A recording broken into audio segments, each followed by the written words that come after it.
The NBA regular season has finally arrived, and it started off with some of the biggest names in the sport going against each other. The Lakers went against the Warriors, and the two most famous superstars of our generation, LeBron James and Stephen Curry, went head to head. The Lakers' Big Three played their first regular season game together, and it was interesting to say the least. I know it's only one game, but there was a lot to take away from this game for the Lakers, positive and negative. So let's talk about that. They be like, what? Can you teach me how to dirty? You know why? Cause all the bitches love it. All I need is a beat that's super bumpin'. And for you to back it up and dump it. Leave a like on this video and subscribe if you haven't already. I make very regular NBA content, and with the NBA season going on, this might interest you. So do subscribe to the channel. Let's get into the video. First, let's talk about the positives for the Lakers. Their main positive was the star duo and best players LeBron James and Anthony Davis showing up. Both of them were spectacular all game long. LeBron James had 34 points, 11 rebounds and 5 assists. He was great offensively and a massive reason why the Lakers were in the game and were actually in the lead for most of the game. Most of his shots came today from the perimeter and mid-range. This is a very positive sign for the Lakers and a very interesting thing to see as an NBA fan. So LeBron James earlier and for majority of his career was a dominant interior player who used to relentlessly drive to the rim for his points and was arguably the greatest finisher of all time during this period. But now he has evolved into a more perimeter based player and is such a good shooter right now, he can be called an elite pull-up shooter. His first 5 shots in the first quarter today were pull-ups and 15 out of his 34 points were from the 3-point line. He doesn't need to risk his body by going to the rim and can still be just as effective, which prevents injury. Also, he looks much more healthy than the last time we saw him against the Suns in the playoffs, and that's a very positive sign. He created quite a few open looks as usual because that's what LeBron James does, but they weren't really converted by the Lakers shooters as the rest of the Lakers shot only 10 of 31, which is less than 30% from 3. But LeBron looked spectacular. And when you have a healthy LeBron James, who is arguably the best player in the world, you can be happy and satisfied for a certain extent. And when his partner in crime, Anthony Davis, looked amazing too, you shouldn't be that concerned, right?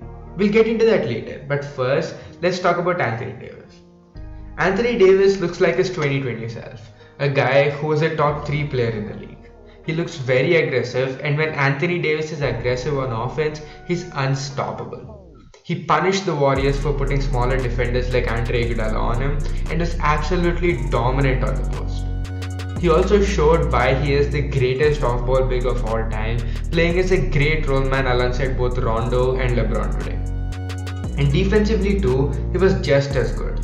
As of right now, he is the only elite defender on the Lakers, and aside from LeBron, probably the only well above average defender. With the Lakers losing a lot of their quality guard defenders, he'll have a lot of load on him, guarding the pick and roll and the paint as we saw today. And to his credit, he did an exceptional job at it today. He also played at the center for around 20 minutes this game, and the Lakers were at their best during these minutes. You can't complain much about the way LeBron or Anthony Davis played in this game, and though the Lakers might have quite a lot of issues aside from the both of them, they should be happy that the best duo in the league is rested, healthy and ready to go. Some more positives for the Lakers from this game was that Rondo looked decent as a second unit playmaker, Avery Bradley had a great fourth quarter, Carmelo Anthony had flashes, and Dwight Howard was alright defensively. Now moving on to the negatives and what everyone is here for. There were a lot, to say the least. Let's get to Westbrook in the end, but let's talk about stuff around that because there were a lot more which happened in this Lakers aside from Russell Westbrook. Firstly, their spacing absolutely sucks. A lot of their guys aren't really being guarded that seriously near the 3-point line, and this doesn't let their main guys, who are all ball dominant in the interior, do their thing. The cutters weren't able to get open cuts, and guys like Kent Bazemore shot 2 of 8 from 3.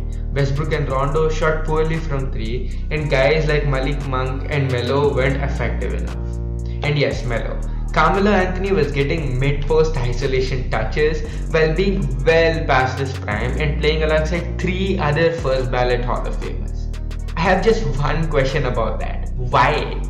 There's no point giving Melo isolation touches. He's notoriously inefficient at them at this point in his career, and this just absolutely stops and disrupts the flow of offense and makes it harder for everyone else to get back to their groove. And you know who should be getting these touches if they really want to get a bucket like that? Malik Monk. Monk is a very streaky guy who has been getting more and more consistent as his career has progressed. And yes, when he came to the Lakers, his role would have been diminished. And everyone knew that, and even he knew that. But a Malik Monk isolation is definitely a better play than a Melo isolation at this point in their careers because it doesn't really disrupt the flow of offense either. And if he does get hot with these touches, it gives the Lakers a much required scoring punch alongside LeBron and AD, and this makes it so much harder to guard them because they have another very good shooter alongside them who's very hot at this time. And then the Lakers ran terrible lineups, with the lineup at one point having Rajon Rondo, Westbrook, Bazemore, Anthony Davis and Dwight Howard. A team which already struggled with spacing put out their 4 or 5 worst 3-point shooters on the floor together. This didn't even let them run a proper pick and roll because defenses could help on the roll without being concerned, because everyone and their mothers knew Westbrook is breaking that 3 in the corner. The coaching was terrible in this game.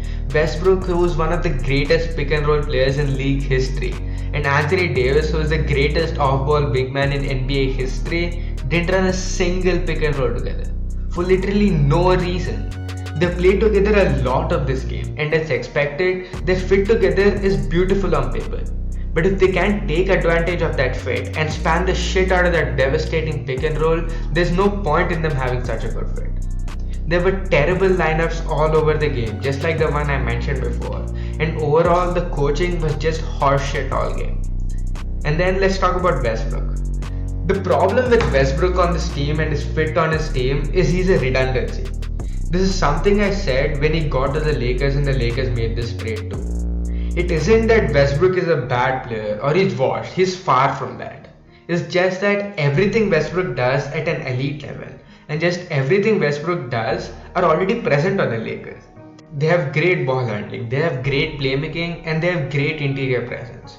So Westbrook doesn't really add anything new to the team, and that's the problem I mentioned when they made the trade too. He has the potential to be an elite off-ball cutter, and that was what people thought Westbrook could do when playing alongside LeBron. But with such terrible spacing, it's not that easy to cut without being stopped by a defender in the paint. He's being restricted to a corner shooter role, which he's absolutely terrible at. And even when he had the ball when playing with second units, he took many bonehead jumpers from the mid-range and 3-point line and absolutely bricked them. Even when he played with the second unit, he was always alongside Rajon Rondo for some reason, which doesn't make any sense because neither of them play off the ball that great and both of them are on-ball playmakers. So to be fair, Russ had very minor flashes. Like I remember 2 or 3 plays where he's a great cutter and made a great second pass for an open 3, which was obviously missed. But there were flashes, but it was just very meh and like very brief. And as mentioned, even when Russell Westbrook had the ball in his hands, he didn't run a single pick and roll with Anthony Davis, which made no sense to me. Overall, he had a terrible game and probably will continue to have terrible games for quite a while, but it's alright. They have LeBron James. They're going to win some games, so all they need to do is keep experimenting and try to figure out that fit. The Lakers are going to look very ugly for a lot of the first part of the season, so don't be surprised whatsoever if they have a very 500 record and Westbrook looks like the worst player of all time. But they do have a 5-game stretch from October 27th, where they play the Thunder, the Cavs, the Rockets twice and the Thunder again. So that 5 games can help the Lakers get something clicking and maybe experiment something funky which will hopefully work. So will the Lakers be okay? I can't give you like an on-court explanation on what they might do and what they will do, but my answer is yes. They'll be alright. And the only reason I can give you, and you might say it's a very flawed and dumb reason and it needs more elaboration to be like objective, it's that they have the greatest player of our generation, LeBron James, on their team. He just always figures it out, and just trust him is all I can say. So yeah, that's it for the video.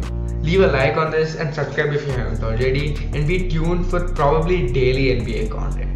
I won't be recapping all the games like many other YouTubers because I feel that's very boring and doesn't let me go into detail about a particular team like I did with the Lakers in this video. But I will be talking about probably the most interesting or the two most interesting teams on that day every day. So stay tuned for that and leave a like and subscribe if you haven't already.